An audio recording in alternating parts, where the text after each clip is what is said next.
Al 85% de la humanidad que forma, eufemísticamente, su ejército industrial de reserva. La crisis que se generalizó hace 3 años aún gravita sobre la vida de la mayoría de los ciudadanos del mundo. Llegamos a ella gracias a que la desmedida acumulación de capital transnacional en los paraísos fiscales de la posguerra dio a la especulación financiera neoliberal la palanca necesaria para devastar a las economías nacionales necesitadas de capital prestado para afrontar sus crecientes necesidades de inversión. El desequilibrador poder del capital instaló así en todo el mundo un modelo económico cada vez más codicioso y abusivo, mientras que los gobiernos de muchos países, cada vez más descapitalizados, tuvieron que seguir pidiendo prestado para mantener su nivel de operación, empeñando el futuro de sus pueblos por generaciones. Se impuso así muy pronto la dinámica del capitalismo. Al ir logrando una a una la desregulación de las economías nacionales, ha conseguido la desregulación del mundo en materia financiera, de manera que los capitales pueden migrar instantáneamente a donde encuentren las más altas ganancias del momento. Esto ha generado una economía casino, donde los capitales apuestan por las ganancias más rápidas y cuantiosas, aunque sean azarosas y riesgosas. La voracidad del gran capital financiero ha ido creciendo gracias a que goza de una liberal falta de límites que le ha permitido adueñarse de un mundo que, por contra, endurece de manera creciente la regulación de otros factores de la economía, como la migración de la mano de obra, que por supuesto no tiene libertad de tránsito.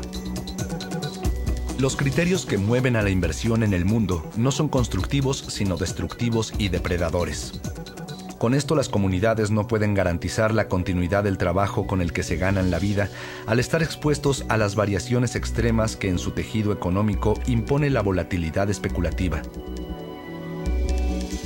Como consecuencia, el mundo está lleno de ciudadanos severamente empobrecidos por la falta de trabajo regular, y que sin embargo están obligados a pagar a sus gobiernos las enormes deudas contraídas por su país, a pesar de que éstas sirvieron básicamente para enriquecer a unos cuantos.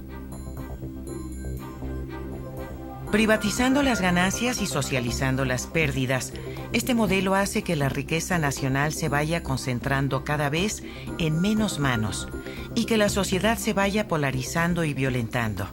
Porque los débiles gobiernos, incapaces de enfrentar al gran capital, ya no son tan débiles cuando se trata de obligar a los ciudadanos a contribuir patrióticamente a los ajustes dolorosos que se instrumentan a costa de recortes a las pensiones, recortes a la salud y la educación, menos prestaciones sociales, más impuestos que gravan la renta y no la riqueza.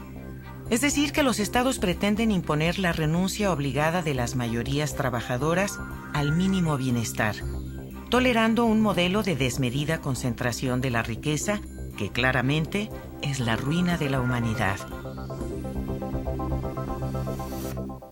Como consecuencia de los impunes excesos de este salvaje capitalismo transnacional, una creciente ola de protesta se va organizando en distintas partes del mundo, conectando una indignación también transnacional. Miles de personas con las vidas arruinadas por la crónica crisis muestran su desesperación ante la falta de oportunidades y empiezan a levantar la voz para presagiar un mundo en llamas, ante la permanente falta de viabilidad para sus vidas. En muchos lugares, las viejas jerarquías empiezan a ser retadas y en algunos casos, derrotadas. La crisis de confianza en las instituciones se agrava porque sobran promesas, pero falta todo lo demás. Los políticos desvirtúan su necesaria función y la vacían de contenido social al ocuparse de los más mezquinos intereses. Vivimos una era del miedo e incertidumbre que conocemos por globalización. Pero, ¿qué significa globalización? Uno de los conceptos más escuchados en las últimas 2 décadas es el de globalización. Por este se entienden muchas cosas: la estrecha interrelación de las economías nacionales, la aplicación de políticas de mercado en la economía mundial, el predominio global de los estilos de vida de las democracias de Occidente o la proliferación de las nuevas tecnologías de la información. Pero para la comunidad de naciones, la vez las acciones de estas para integrarse a las exigencias de ese entorno exterior a ellas. A lo largo del último decenio, el ritmo del desarrollo se ha acelerado, aumentando las exigencias no solo para mejorar, sino incluso para mantener las posiciones ya alcanzadas. Los cambios son sorprendentes y veloces. Escuchamos, por ejemplo, que en 2010 Estados Unidos y China fueron las 2 economías más grandes. Lo interesante es que 20 años atrás, China alcanzaba solo el 8º puesto. Para entender la posición de México dentro de este contexto de competencia internacional, debemos analizar los cambios que ha sufrido a causa del paradigma de la globalización. Aunque México se mantiene en el escalón 11º de las economías del mundo, su nivel dentro de la economía global se ha reducido ligeramente. Sin embargo, su desempeño en la economía mundial durante los últimos 20 años no ha sido muy alentador, debido sobre todo al modesto crecimiento que, con altibajos, ha mantenido durante este periodo. Al revisar el índice o coeficiente de Gini, el indicador más aceptado para medir el grado de equidad en la distribución del ingreso, observamos que a lo largo de 20 años en México se mantuvo estancado. Con ello, el país cae 8 escalones en el ranking de desarrollo humano y deja de situarse entre los países de alto desarrollo humano para bajar al segmento de los de desarrollo medio. Lo primero que suponen los estudios de prospectiva es que a lo largo de la primera mitad del siglo XXI, las economías emergentes, con sus mercados en expansión, seguirán ganando terreno respecto de la economía de Estados Unidos de Norteamérica y, por tanto, dentro de la economía mundial. Si esto se cumple, para el año 2050, China habrá rebasado ampliamente a Estados Unidos, mientras que India, Brasil y México podrán haber superado a Japón y las restantes economías avanzadas que integran el grupo de los 7.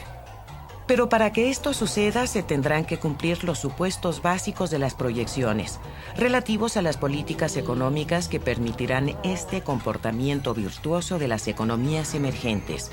De entre ellos destacamos: altas tasas de inversión, crecimiento de la fuerza de trabajo, mejoramiento de la calidad de la fuerza de trabajo, resultado de altos niveles de cobertura del sistema educativo en todos los niveles y de una oferta suficiente de educación de calidad. Y avance tecnológico sostenido. Como se advierte a primera vista, para cumplir estos 4 requisitos esenciales, México requiere retomar el rumbo del desarrollo a través de un programa coherente, robusto y con horizontes a mediano y largo plazo. La velocidad con la que está creciendo el conocimiento genera recursos nunca antes soñados, pero que irónicamente, de momento no sirven para la liberación de la humanidad. Gracias a la revolución digital, en los inicios del siglo XXI, entramos de manera global a una nueva fase del capitalismo. Establece un orden mundial distinto y una marcada contradicción entre el sentido colectivo del bien común y el sentido del conocimiento como fuente de riqueza. Este viraje de prioridades en cuanto a las fuentes de valor y los esquemas de negocio han vuelto estratégicas a las universidades y demás centros de producción de conocimiento del mundo. La naturaleza excluyente del capitalismo nos arrebata la posibilidad de socializar el conocimiento y aprovechar de una manera más racional las capacidades productivas que tenemos en pro de la emancipación de la humanidad. La realidad del mundo nos lanza hacia el espíritu del conocimiento, apoyado en las más lúcidas inteligencias. Es tiempo de desentrañar nuestra compleja realidad y luchar por encontrar el rumbo hacia la libertad y la dignidad humana. La presencia de México siempre ha sido deslumbrante, puerto de llegada de los exiliados, espacio espléndido para la creación artística, tierra que buscó que los mejores principios fueran su carta diplomática, país de paisajes y grandes recursos naturales. Pero el papel de México en el mundo no se ha limitado solo a los grandes momentos históricos de su diplomacia. Como ninguna otra cosa, la cultura mexicana tiene un impacto internacional no solo en el asombro de su pasado histórico, sino en su creación presente. La profundidad del arte mexicano tiene un reconocimiento mundial extraordinario. A su gran imagen como uno de los países con mayor atractivo natural, se suma la riqueza de su patrimonio arqueológico, la impresionante diversidad de sus expresiones y artes populares y hasta su increíble gastronomía. Y así debe ser nuevamente, en el increíble escenario en que nos toca vivir.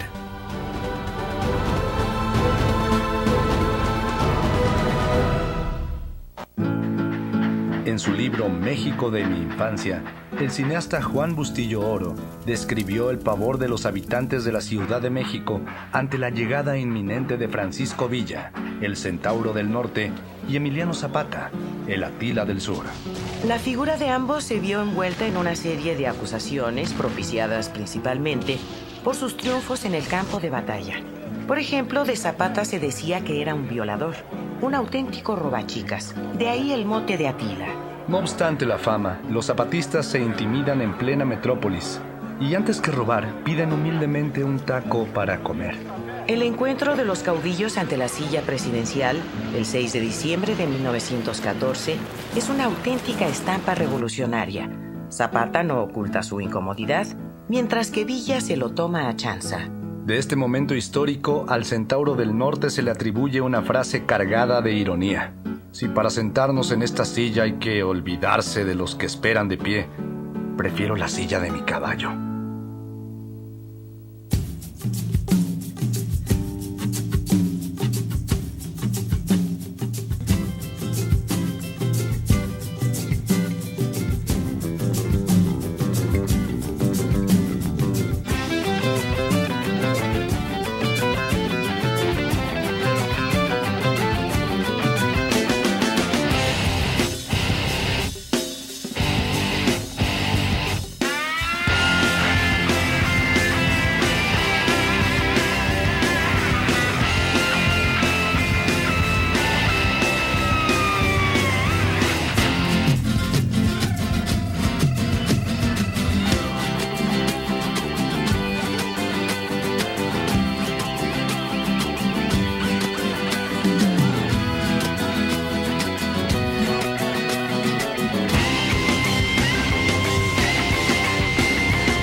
El esplendor de las culturas mesoamericanas, el paso por la colonia, la independencia y luego una centuria de construcción de nuestra identidad nacional con el gobierno de Juárez, la Constitución de 1857 y las leyes de reforma.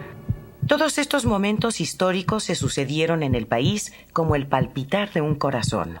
El monumento a la Revolución, construido sobre la cúpula central de lo que sería un ostentoso palacio legislativo porfirista, simboliza la serie de contradicciones del México moderno.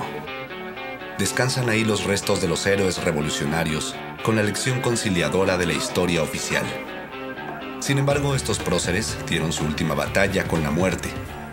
Luego de enfrentarse entre sí, ejército contra ejército, o en agrias disputas políticas durante las primeras décadas del siglo XX,